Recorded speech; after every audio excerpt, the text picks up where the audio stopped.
हमारे साथ में छपरा सिविल कोर्ट के वकील मिस्टर व्यास मांझी हमारे साथ में जुड़े हुए हैं और महाराजगंज लोकसभा के प्रत्याशी भी रह चुके हैं और फिर से 24 में चुनाव लड़ने का तैयारी भी है। तो इनसे जानने की कोशिश करते हैं जिस प्रकार से भी ईवीएम के ऊपर महाआंदोलन अभी छिड़ा हुआ है, इस मुद्दे पर हम सर से बात विचार करेंगे।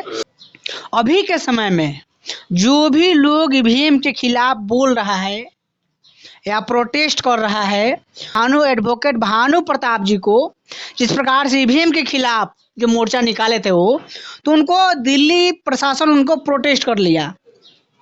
कैसे देख रहे हैं आप? देखिए, ईवीएम का मुद्दा जो है, थोड़ा सा इतिहास में जाना हम चाहेंगे। उसके बाद जो है आज के परिप्रेक्ष्य में जो भी प्रोटेस्ट करने वाले लोग हैं उसके विषय में बताऊंगा। ईवीएम जो है भारत में 1982 में इंदिरा गांधी जो है कनाडा से लेकर के आई। कनाडा के लोगों ने 1980 में ईवीएम का बहिष्कार कर दिया था कि ईवीएम से चुनाव नहीं होगा तो कनाडा के लोगों का चुनाव अगला बार जो है चुनाव नहीं हो पाया। लेकिन इंदिरा गांधी वहाँ से ईवीएम का डेमो देखी और तब उन्होंने कहा कि ये ईवीएम मेरे देश के लायक है, इसलिए कि भारत का अमेंडमेंट जो है 1977 में इंदिरा गांधी के खिलाफ चला गया था। तो इंदिरा गांधी के खिलाफ अमेंडमेंट देश के जाने की वजह से इंदिरा गांधी जो है पुनः कनाडा से ईवीएम लेकर के आई और 1990 के दशक में भारत में ईवीएम जो है अंडमान निकोबार, गोवा, दमन दीव, ये नागालैंड वगैरह इलाकों में एक बूथों पर चलाया गया और ईवीएम का समर्थन Congress, BJP, communist, CPM, CPI सब लोगों ने समर्थन किया। तो धीरे धीरे कांग्रेस जो है ईवीएम का और जो है बूथों पर लगाने का काम किया और 2004 में पूर्ण रूप से ईवीएम से चुनाव कांग्रेस ने कराया और फुल फेज में घोटाला किया। और घोटाला करने के बाद जो है इसकी सरकार बनी। फिर 2009 में पूर्ण रूप से घोटाला करके सरकार बनाई। उसके बाद जो है बीजेपी वाले इस ईवीएम के खिलाफ हाई कोर्ट, सुप्रीम कोर्ट में गए। तो फिर कांग्रेस और बीजेपी, आरएसएस तीनों मिल करके समझौता कर लिए कि ये 10 साल जो है कांग्रेस की सोनिया गांधी जो है आरएसएस कर्जालय में गई और आरएसएस से समझौता कर ली कि आप घोटाला कर लो, हम नहीं बोलने जाएंगे, हम नहीं प्रोटेस्ट करेंगे, हम नहीं विरोध करेंगे। तो आरएसएस जो है कहा कि हम 5 साल का घोटाला हम कैसे कर ले, अब 10 साल की हम भी 10 साल करेंगे। तो सोनिया गांधी बोलती है कि हम तो समझते थे कि आप राष्ट्रवाद हैं, राष्ट्रवादी लोग हैं, अब तो 5 साल में मान जाएंगे, मगर नहीं, ऐसा बात नहीं हुआ। 10 साल के लिए सोनिया गांधी जो है आरएसएस को समर्थन की। वो 2014 में बीजेपी आ गई पूर्ण रूप से घोटाला करके, फिर 2019 में आ गई पूर्ण रूप से घोटाला करके। कांग्रेस और बीजेपी, आरएसएस सब मिल करके ईवीएम को हैंग कर चुके हैं। ईवीएम की सरकार जो है भारत में घोटालों की सरकार है और कांग्रेस और बीजेपी दोनों जो है ईवीएम के समर्थन में है। इसलिए जो भी भारत के क्षेत्रीय दल, चाहे वो लालू हो, जगदर हो, माया हो, मुलायम हो, खेसारी हो, जितने भी क्षेत्रीय दल हैं, बीजेपी और कांग्रेस के साथ में रहने वाला सब के सब जो है उसका दलाल बने हुए हैं। भारत की जनता पर जब प्रभाव पड़ा है इस महंगाई का, भारत की जनता पर जब पढ़ाई का प्रभाव पड़ा है, शिक्षा बेची जा रही है, भारत की सारी प्रतिभूति हम बेची जा रही है, तब जनता पर महंगाई का मार पड़ा, तब जनता में उबाल आई है। इसका जो है वाम सिर्फ संगठन जो है ईवीएम को मुद्दा को लेकर के 2013 से अर्थी जलाती आई हर साल अर्थी जलाने का काम किया। इसी के बीच जो है, इसी ब्रांच से पैदा जो है हमारे समाज के लोग, संगठन के लोग, उसी के बीच से आए हुए हैं। सुप्रीम कोर्ट के न्याय वकील जो हैं महमूद प्रचा साहब और सुप्रीम कोर्ट के वकील भानु प्रताप सिंह, ये दोनों जो है अपने ईवीएम को प्रोटेस्ट करने के लिए हुआ कि हम चुनाव आयोग के कार्यालयों को घेरेंगे। चुनाव आयोग को कार्यालय को घेरने के लिए कल ही 6 जनवरी को उन लोगों ने प्रोटेस्ट किया।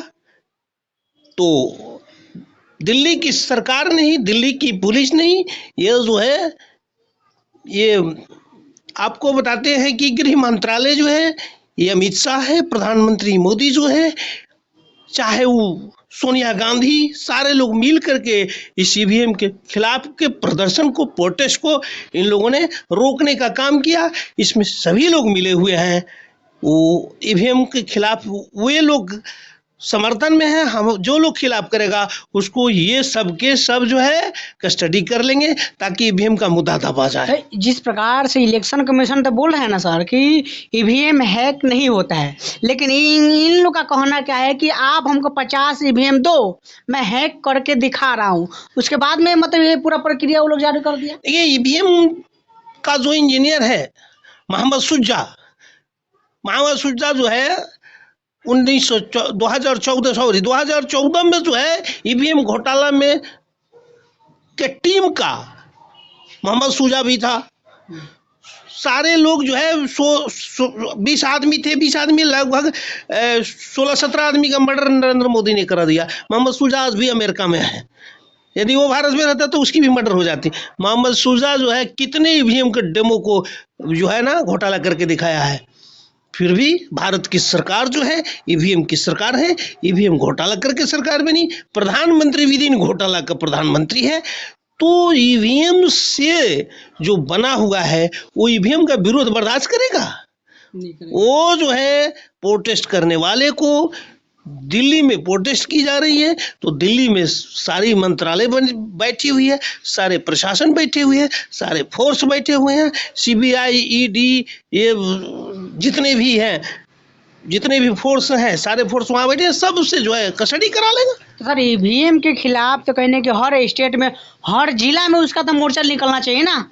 ईवीएम के खिलाफ हर जिला में, हर स्टेट में मुद्दा जो है ना निकलने का काम वामसेप संगठन, भारत मुक्ति मोर्चा, बहुजन मुक्ति पार्टी पूरे देश में करने का काम की है और करती है। आज जो है 6 जनवरी को जो मोहम्मद प्रजा साहब और भानु प्रताप एडवोकेट जो है ना, उनके साथ जितने भी लोग किए हमारे ही संगठन के लोग हैं, उसमें साथ में बहुजन मुक्ति पार्टी के प्रदेश राष्ट्रीय अध्यक्ष भी परवेंद्र प्रताप सिंह हैं, वो लोग गए हैं प्रोटेस्ट में। और दिल्ली सरकार जो है उसका मंत्रालय जो है, उसकी पुलिस जो है डिटेंशन में सेंटर में डाल दी, कस्टडी मैंने डिस्टर्ब कर दी। उससे क्या करने जा रही है? उससे कुछ होने जा रहा है? भारत की जनता जन आंदोलन करने की तैयारी में है। भारत की जनता रोड पर उतरेगी, जन आंदोलन करेगी। 24 में सर आप लोग क्या कीजिएगा? 24 में जिस प्रकार से अभी आप बोले कि ईवीएम के सरकार है, तो 24 में कहने की ईवीएम से ही इलेक्शन होगा, तो आप लोग क्या कीजिएगा? 24 कदम क्या होगा हमारा? 24 में ईवीएम के खिलाफ जो है प्रदर्शन ये होगा कि ईवीएम के साथ जो वीवीपैट लगी हुई है, वीवीपैट की पर्ची की 100% काउंटिंग यदि नहीं होगी तो हम जो है ना पूरे भारत में जन आंदोलन छेड़े हुए हैं, और जब तक ईवीएम फोड़ेंगे नहीं तब तक छोड़ेंगे नहीं। ईवीएम जो है, ईवीएम की नाजायज सरकार भारत में बनी हुई है। इस नाजायज सरकार को मैं मानता ही नहीं हूँ, इसलिए कि मेरी सरकार नहीं है, वो ईवीएम की बनी हुई नाजायज सरकार है। हम लोग भारत में ईवीएम को जब तक तोड़ेंगे नहीं तब तक छोड़ेंगे नहीं। एडवोकेट भानु प्रताप जी जिस प्रकार से प्रोटेस्ट करने के लिए वहां पर गए, उनको लगातार वो मोर्चा मतलब खून पर प्रदर्शन वो लोग कर रहे हैं। जिसकी सरकार बनी है ईवीएम से, और ईवीएम के खिलाफ आप कर रहे हो, तो आपके फेवर में वो कैसे काम करेंगे? तो और पार्टी के लोग जो लोग हैं, तो उनका भी तो इस वक्त बयान, उन लोग का भी बयान नहीं आ रहा है। अब देखिए, और क्षेत्रीय दलों की पार्टी है, वो उनकी बयान ईवीएम के खिलाफ कैसे आएगी? इसलिए कि वो भी ईवीएम के साथ दलाली करते हैं। वो भी कोई भाजपा का दलाल, जैसे कि यहाँ बिहार की क्षेत्रीय दल है, यूपी की क्षेत्रीय दल है, सब जो है कोई भाजपा का दलाली करता है, कोई कांग्रेस का दलाली करता है, तो कोई भाजपा का मुख्यमंत्री हो जाता है, कोई कांग्रेस का मुख्यमंत्री हो जाता है। क्षेत्रीय दल को तो यही काम है, उसकी दलाली नहीं तो उसकी दलाली। आज पूरे देश में जो है ओबीसी के जितने भी मुख्यमंत्री हैं उसके दलाल हुए हैं, नहीं तो उसके दलाल हैं। कांग्रेस ईवीएम के खिलाफ कोई मुख्यमंत्री एक स्टालिन को छोड़ करके भारत में कोई बोलने वाला ही नहीं है। कि 10 साल कांग्रेस ने भी ईवीएम घोटाला किया, 10 साल बीजेपी ने घोटाला किया, तो दोनों लोग का तो 10 साल हो गया। 2004 से लेके 2024 तक ये कंप्लीट हो जाएगा। बिल्कुल बिल्कुल। हाँ, तो अभी किनका पारी आने वाला है? अभी देखिए, फिर भाजपा के बाद भारत में तो सरकार का परंपरा न है। ये अटल बिहारी वाजपेयी जो है एनडीए और यूपीए बना दिए। एनडीए और यूपीए, एनडीए नहीं तो यूपीए, एनडीए के घटक दल, यूपीए के घटक दल। एनडीए में ब्राह्मण बीजेपी के, यूपीए में ब्राह्मण कांग्रेस के। तो दोनों एनडीए यूपीए नागनाथ सांपनाथ, सांपनाथ नागनाथ का खेल तो पूरे भारत में चल रहा है। नागनाथ के पास जाओगे तो मारे जाओगे, सांपनाथ के पास जाओगे तो मारे जाओगे। लेकिन लालू जगधर माया मुलायम खेसारी समझ में नहीं आता इन लोगों को। लालू को भी मारना है, अब माया को भी मारना है, नीतीश को भी मारना है, खेसारी को भी मारना है। मरना तो तय है, फिर भी ये लोग जानता नहीं है, जन आंदोलन जनता के बीच करता नहीं है। उसी एनडीए यूपीए घटक दल बने हुए हैं भारत में।